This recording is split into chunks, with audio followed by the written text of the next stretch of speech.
সাল 1912, 14 এপ্রিল। উত্তর আটলান্টিক মহাসাগরের বুকে এক নিস্তব্ধ রাত। চারিদিকে শুধু অন্ধকার আর জলরাশি। আকাশে তারা জ্বলছিল, যেন কিছুই ঘটতে যাচ্ছে না। কিন্তু সেই রাতে সমুদ্রের গভীরে হারিয়ে গেল একটি স্বপ্ন, একটি জাহাজ, নাম টাইটানিক। বলা হতো এটি ছিল অডুবন্ত, মানুষের তৈরি সবচেয়ে বড়, সবচেয়ে শক্তিশালী এবং সবচেয়ে নিরাপদ জাহাজ। কিন্তু সেই রাতেই ডুবে গেল টাইটানিক। মারা গেলেন প্রায় 1500 মানুষ। কিন্তু এটাই কি শেষ কথা, নাকি টাইটানিকের ডুবে যাওয়ার পেছনে লুকিয়ে আছে আরও গভীর কোনো রহস্য, এমন কিছু যা বদলে দিয়েছিল পুরো বিশ্বের অর্থনীতির চেহারা?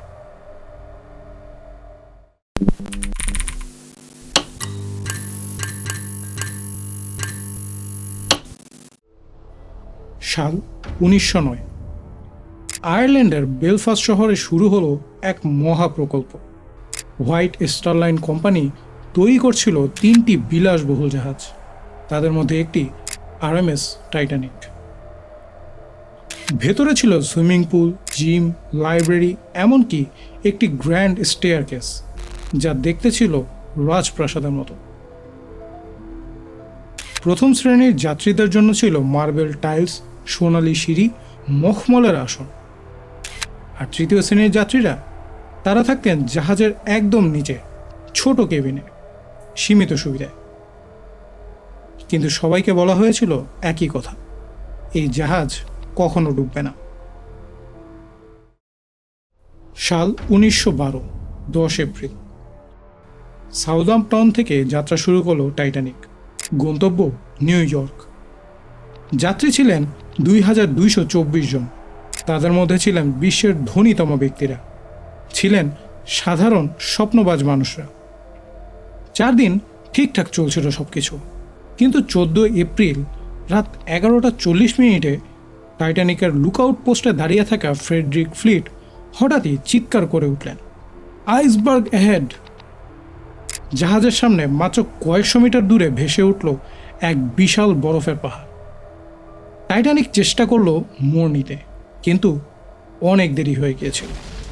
আইসবার্গটি আঘাত করলো জাহাজের ডান পাশে পানির লাইনের ঠিক নিচে। মাত্র 2 ঘন্টা 40 মিনিট পরে পৃথিবীর সবচেয়ে বিলাসবহুল জাহাজ ডুবে গেল গভীর সমুদ্রে। 2223 জন যাত্রীর মধ্যে মাত্র 706 জন বেঁচে ছিলেন, আর বাকি সবাই চিরতরে হারিয়ে গেলেন। কিন্তু এটা কি সত্যি দুর্ঘটনা ছিল?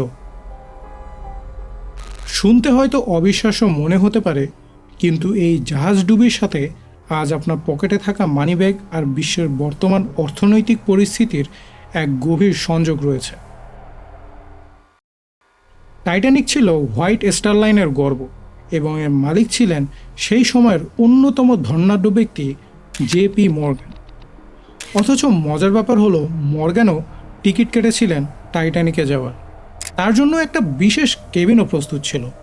কিন্তু ঠিক শেষ মুহূর্তে তিনি অসুস্থতার অজুহাতে নিজের যাত্রা বাতিল করেন। অথচ কয়েকদিন পরেই তাকে ইউরোপের এক রিসোর্টে একদম সুস্থ অবস্থায় দেখা যায়। এবার নজর ফেরানো যাক সেই সব যাত্রীদের ওপর, যারা সেদিন টাইটানিকের ফার্স্ট ক্লাসে ভ্রমণ করছিলেন। এদের মধ্যে 3 জন ছিলেন বিশ্বের তৎকালীন সবচেয়ে প্রভাবশালী এবং বিত্তবান মানুষ, জন জেকব অ্যাস্টর, বেঞ্জামিন গুগেনহেইম এবং ইসিডোর স্ট্রাউস। এই 3 জন মানুষের মধ্যে একটি মিল ছিল, তারা প্রত্যেকেই জেপি মর্গ্যানের পরিকল্পিত একটি ব্যবস্থার ঘোর বিরোধী ছিলেন। আর সেই ব্যবস্থাটি হলো ফেডারাল রিজার্ভ ব্যাংক, বা আমেরিকার সেন্ট্রাল ব্যাংকিং সিস্টেম। সাল 1910। আমেরিকার জর্জিয়ার কাছে জেকিয়াল আইল্যান্ডে এক গোপন বৈঠক হয়।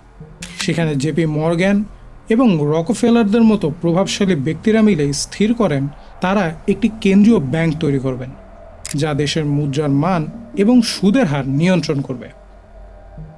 কিন্তু অ্যাস্টর এবং স্ট্রাউসের মতো ব্যক্তিরা জানতেন এটি হবে সাধারণ মানুষের পকেট কাটার এক অদৃশ্য কলকাঠি। তারা এই প্রস্তাবের বিরুদ্ধে শক্ত অবস্থানে দাঁড়িয়েছিলেন। আর ঠিক তার 2 বছর পরেই সেই প্রভাবশালী 3 বিরোধী নেতাকে একই সাথে পাওয়া গেল এক অজেয় জাহাজে। টাইটানিক যখন আটলান্টিকের অতলে হারিয়ে গেল, তখন যেন ফেডারাল রিজার্ভ ব্যাংক তৈরির শেষ বাধাগুলো মুছে গেল চিরতরে। টাইটানিক ঘটনার ঠিক 1 বছর পরেই 1913 সালে পাশ হয়ে গেল ফেডারাল রিজার্ভ অ্যাক্ট। তৈরি হলো বর্তমান পৃথিবীর সেই অর্থনৈতিক কাঠামো যেখানে আজ আমাদের জীবন আষ্টে পৃষ্ঠে বাঁধা। বর্তমানে আমাদের ব্যাংকিং সিস্টেম কিভাবে কাজ করে? ব্যাংক যখন কাউকে ঋণ দেয়, তারা কি আসলেই তাদের ভল্ট থেকে টাকা দিচ্ছে? না, তারা কেবল কম্পিউটারে কিছু সংখ্যা টাইপ করে নতুন অর্থের সৃষ্টি করছে। আপনি যত ঋণ নিচ্ছেন, মুদ্রাস্ফীতি তত বাড়ছে। আপনার সারাদিনের হাড় ভাঙা পরিশ্রমের সঞ্চয় ধীরে ধীরে মূল্যহীন হয়ে যাচ্ছে। এটি সেই অদৃশ্য শিকল যার পতন হয়েছিল 1912 সালের সেই অভিশপ্ত রাতেই। Federal reserve, European central bank, bank of England, Bangladesh bank, এগুলো কে নিয়ন্ত্রণ করে? বেশিরভাগ মানুষ মনে করে সরকার নিয়ন্ত্রণ করে, কিন্তু না, এগুলো স্বায়ত্তশাসিত। সরকার এদের নির্দেশ দিতে পারে না। এবং এই ব্যাংকগুলো সিদ্ধান্ত নেয় কত টাকা ছাপা হবে, সুদের হার কত হবে, মুদ্রাস্ফীতি কতটা থাকবে। অর্থাৎ পুরো বিশ্বের অর্থনীতি নিয়ন্ত্রণ করছে কিছু বেসরকারি প্রতিষ্ঠান, যাদের কারো কাছে জবাবদিহিতা করতে হয় না। আজ বিশ্বের প্রায় 60% বৈদেশিক মুদ্রার রিজার্ভ আছে ডলারে। আন্তর্জাতিক বাণিজ্যের 80%-এরও বেশি হয় ডলারে।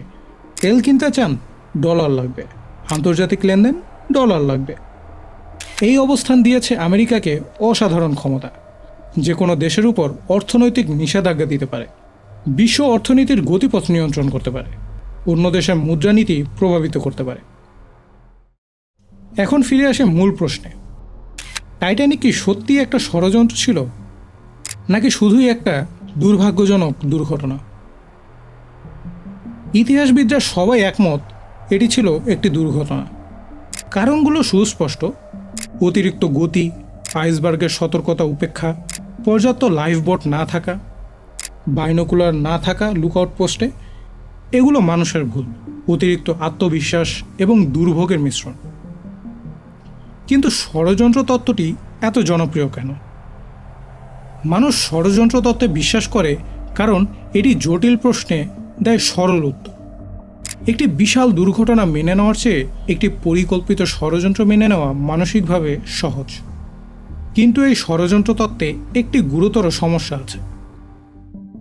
জে কেন্ট লেইটন তার লেখা কনস্পিরেসিস অ্যাট সি বইতে তিনি একটি গুরুত্বপূর্ণ প্রশ্ন তোলেন। যদি এটা সত্যি ষড়যন্ত্র হতো, তাহলে কিভাবে নিশ্চিত করা সম্ভব যে এই 3 জনই মারা যাবে?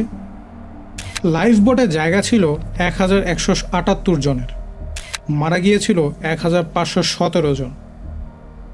3 জনকে কেবিনে আটকে না রাখলে তারাও হয়তো বেঁচে যেতে পারতেন। এবং সবচেয়ে গুরুত্বপূর্ণ প্রশ্ন, কিভাবে আইসবার্গের সাথে সংঘর্ষ নিশ্চিত করা সম্ভব সেই রাতে, সেই নির্দিষ্ট সময়ে? প্রকৃতিকে নিয়ন্ত্রণ করা যায় না। আইসবার্গ কোথায় থাকবে, কখন আসবে, এটা কেউ জানে না। এবং যখন এই তত্ত্বের সাথে জড়িত থাকে শক্তিশালী ব্যাংকার, রহস্যময় মৃত্যু এবং বিলিয়ন ডলার, গল্পটা তখন হয়ে ওঠে আরও আকর্ষণীয়। কিন্তু আসল রহস্য হয়তো টাইটানিকে নেই। আসল রহস্য লুকিয়ে আছে ফেডারাল রিজার্ভের ক্ষমতায়। একটি প্রতিষ্ঠান যা নিয়ন্ত্রণ করে বিশ্বের রিজার্ভ মুদ্রা, লক্ষ লক্ষ মানুষের জীবিকা, দেশের এবং বিশ্ব অর্থনীতি, এবং যার সিদ্ধান্তে কারো অনুমোদন লাগে না। এটা কি বিপজ্জনক নাকি প্রয়োজনীয়? টাইটানিক ডুবেছিল মানুষের ভুল এবং অহংকারের কারণে। ফেডারাল রিজার্ভ তৈরি হয়েছিল বারবার আর্থিক সংকট থামাতে।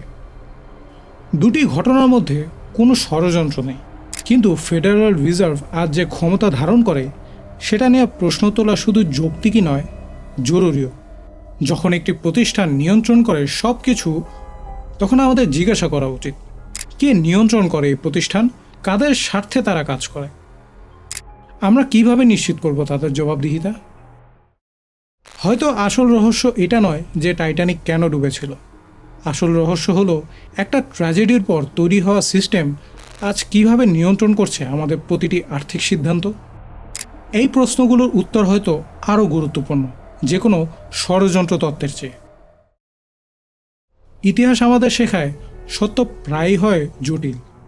এই প্রশ্নগুলোর উত্তর হয়তো আরও গুরুত্বপূর্ণ যে কোনো ষড়যন্ত্র তত্ত্বের চেয়ে।